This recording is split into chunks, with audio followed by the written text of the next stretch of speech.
Hello friends, welcome back in Agri Mantra channel. Today we are discussing about agriculture current affairs which are most useful for upcoming agricultural competitive exams. Friends, आज हम बात करेंगे 12 अगस्त 2020 के important agriculture current affairs जो exam के point of view से काफ़ी important रहने वाले हैं, इसलिए वीडियो को एंड तक जरूर देखना। उससे पहले एक इन्फॉर्मेशन, अगर आप एग्री मंत्रा के सोशल मीडिया प्लेटफॉर्म से अभी तक नहीं जुड़े हैं तो जुड़ सकते हैं। वहाँ पर आपको latest agriculture current affair dose, PDF notes और इम्पॉर्टेंट वीडियोस के लिंक अवेलेबल होते रहते हैं। आज के सेशन में बात करेंगे 3 most important agriculture current affairs, जिसमें पहली हेडलाइन है Telangana state sanction 1173 crore for Rythu Bima Yojana. तो हमारे प्रेजेंट के तेलंगाना के सीएम ने अभी सैंक्शन किए हैं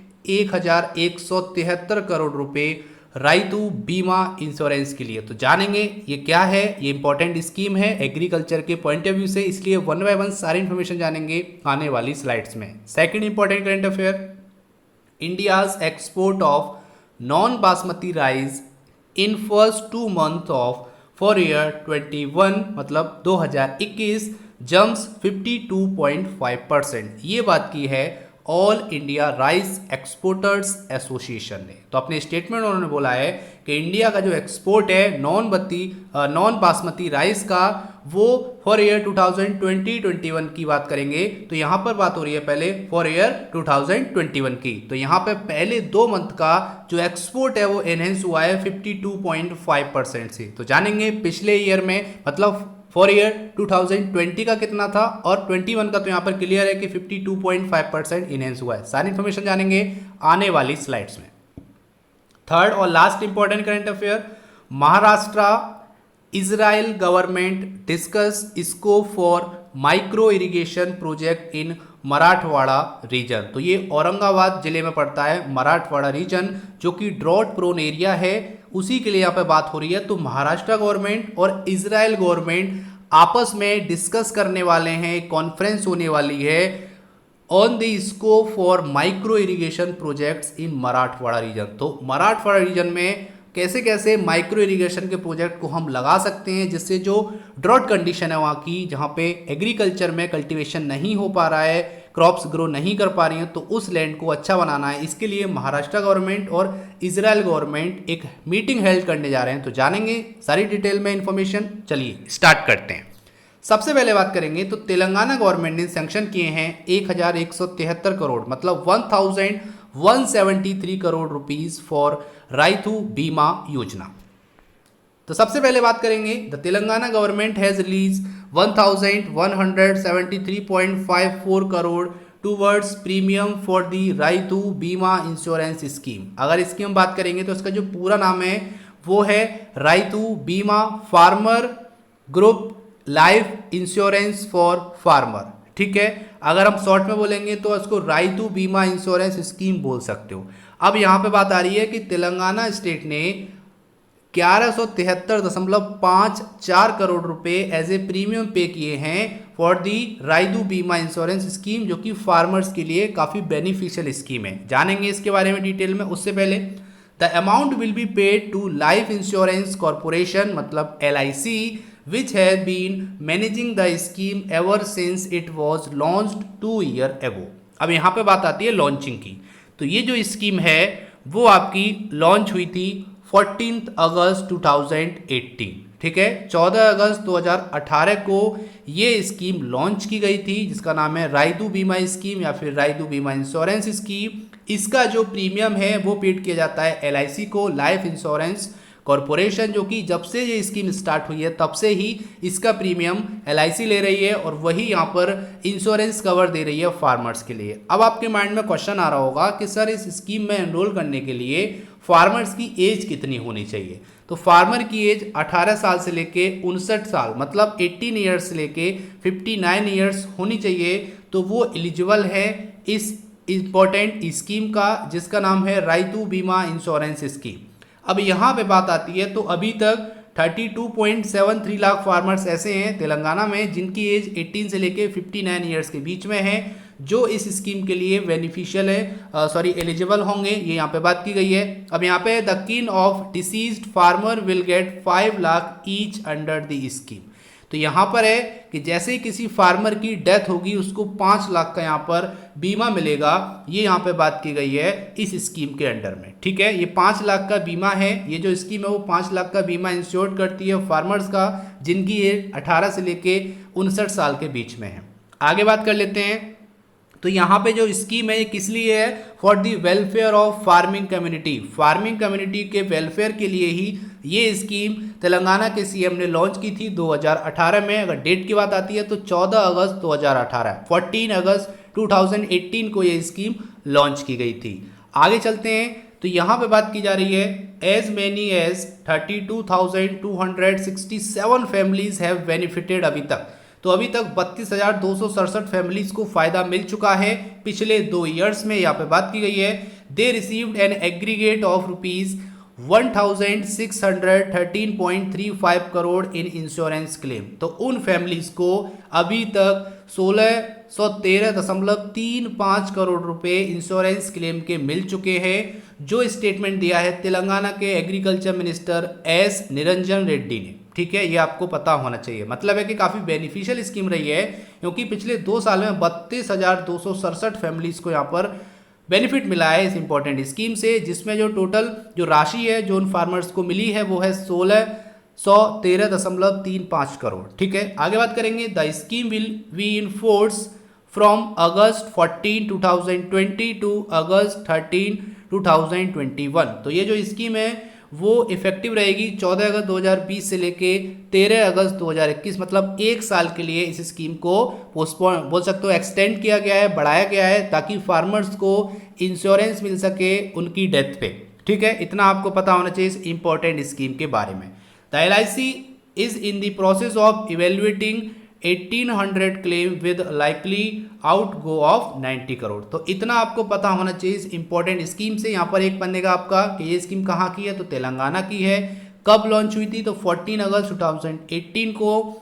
इसमें जो कंडीशंस हैं, क्राइटेरिया है, वो क्या है कि 18 से 59 ईयर का अगर किसान है तो वो यहाँ पर एनरोल कर सकता है, वो एलिजिबल है। और यहाँ पे 5 लाख का इंश्योरेंस कवर होता है फार्मर्स का। और ये जो स्कीम है वो फार्मर कम्युनिटी के वेलफेयर के लिए बनाई गई है, इतना आपको पता होना चाहिए। इसका जो पूरा नाम है वो क्या है, रायदू बीमा फार्मर ग्रुप्स लाइफ इंश्योरेंस, इतना आपको पता होना चाहिए। ठीक है, आगे चलते हैं। उससे पहले अगर आपकी वीडियो पसंद आ रही है, हेल्पफुल लग रही है, तो वीडियो को लाइक करना और ज़्यादा से ज़्यादा इस वीडियो को शेयर करना, ताकि सभी स्टूडेंट तक ये वीडियो पहुँच सके। अब बात करेंगे एक और most important current affair. India's export of non-basmati rice in first 2 months of for year 2021 jumps 52.5%। तो इंडिया का नॉन बासमती राइस का जो एक्सपोर्ट है वो जंप किया है 52.5% से, अगर हम कंपेयर करेंगे फॉर ईयर 2020 से। ठीक है, जान लेते हैं इसके बारे में।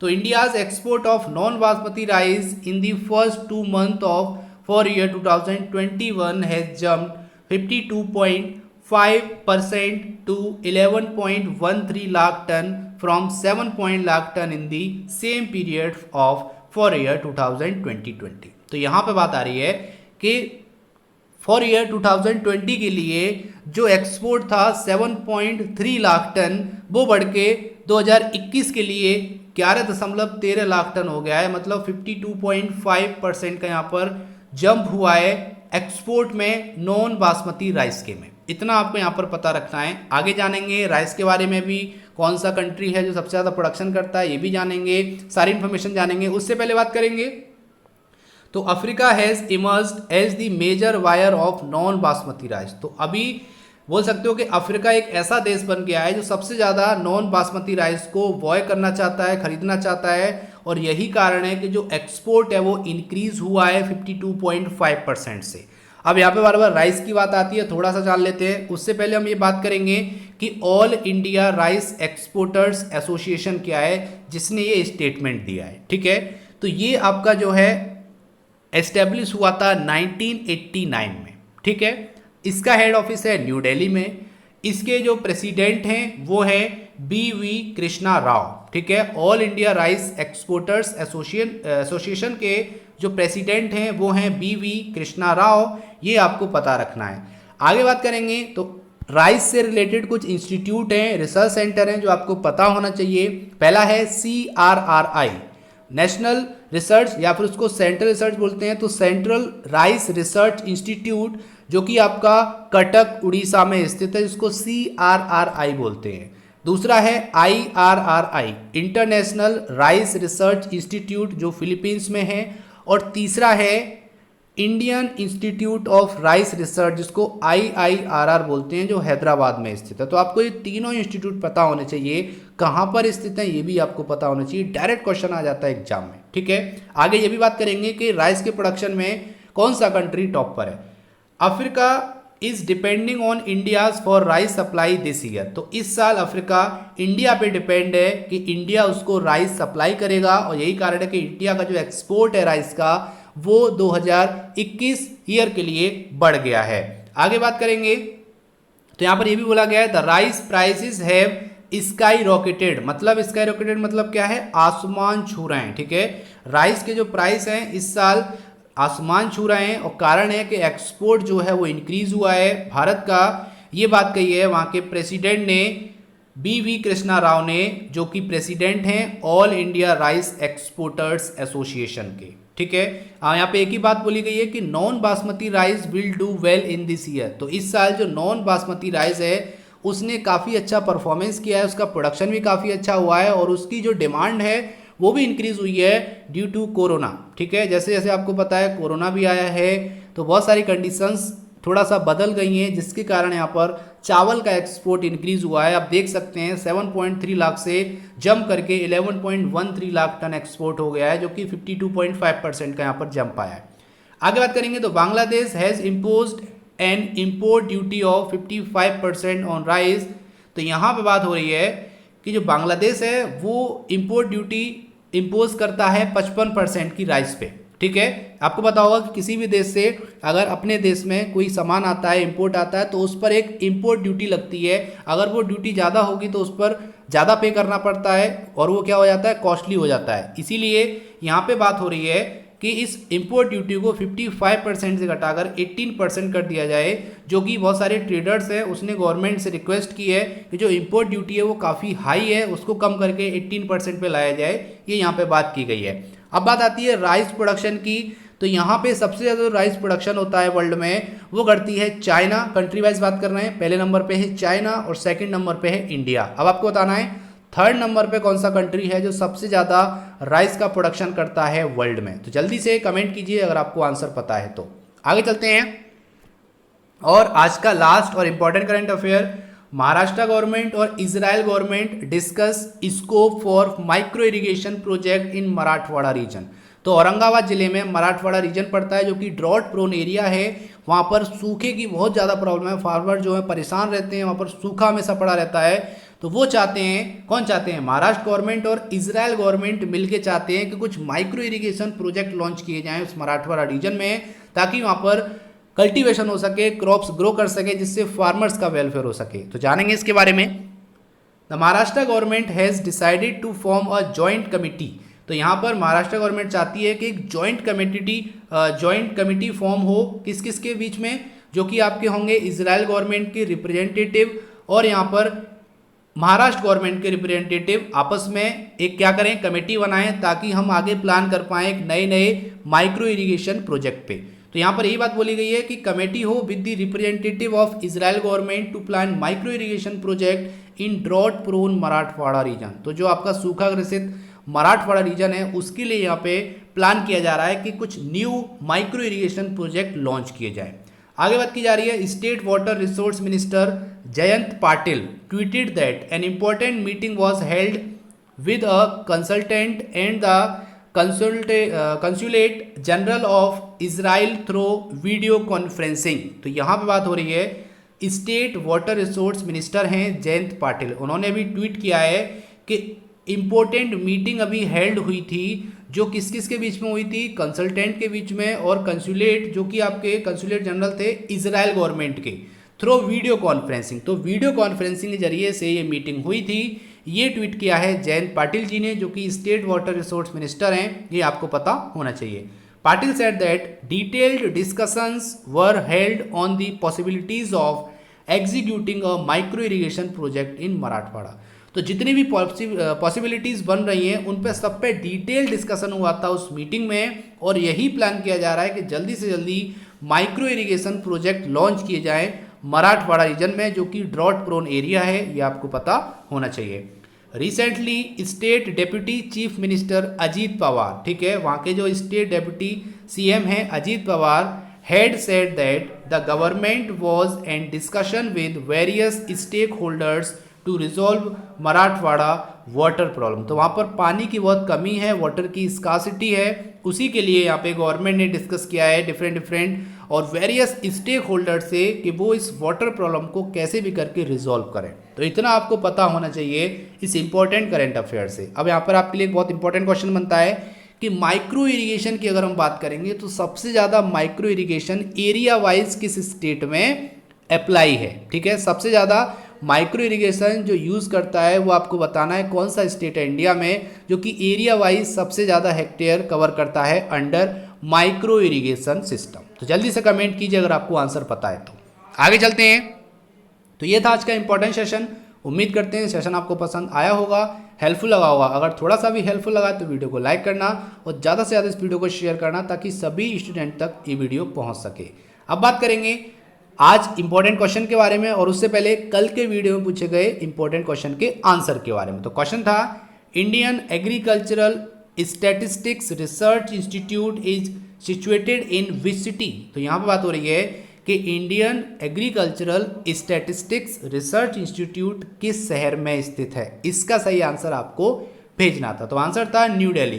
तो न्यू दिल्ली में ये आपका AISRI स्थित है, ये आपको पता होना चाहिए, जो कि काफ़ी इंपॉर्टेंट है एग्जाम के पॉइंट ऑफ व्यू से। अब बात करेंगे आज के एक प्यारे से क्वेश्चन के बारे में। तो क्वेश्चन है what is the MSP minimum support price of moong for season 2020-21। तो अभी हाल ही में खरीफ सीजन के लिए, खरीफ सीजन 2020-21 के लिए MSP घोषित किया गया था, जो कि गवर्नमेंट ने घोषित किया था। तो यहाँ पे बात आ रही है कि मूंग दाल के लिए कितना MSP घोषित किया गया है गवर्नमेंट ऑफ इंडिया के द्वारा। तो जल्दी से बताइए अगर आपको आंसर पता है तो कमेंट कीजिए। हम उम्मीद करते हैं आपको पता होगा, क्योंकि हमने कई बार MSP के बारे में आपको बताया है कि डिफरेंट क्रॉप का क्या MSP है 2020-21 सीजन के लिए। तो जल्दी से कमेंट करिए। तो ये था आज का इंपॉर्टेंट सेशन। उम्मीद करते हैं सेशन पसंद आया होगा। इस वीडियो को लाइक करो, ज़्यादा से ज़्यादा शेयर करो, और इस वीडियो को कम से कम एक व्हाट्सएप या FB ग्रुप में भी जरूर शेयर करना ताकि सभी स्टूडेंट तक ये वीडियो पहुंच सके। आपका एक शेयर हजारों छात्रों तक इस वीडियो को पहुंचा सकता है, तो इसलिए शेयर करते रहिए। इसका PDF आपको हमारे टेलीग्राम चैनल और व्हाट्सएप ग्रुप पर मिल जाएगा, जिसकी लिंक डिस्क्रिप्शन बॉक्स में दे दी है। So thank you for watching. जय हिंद, जय भारत।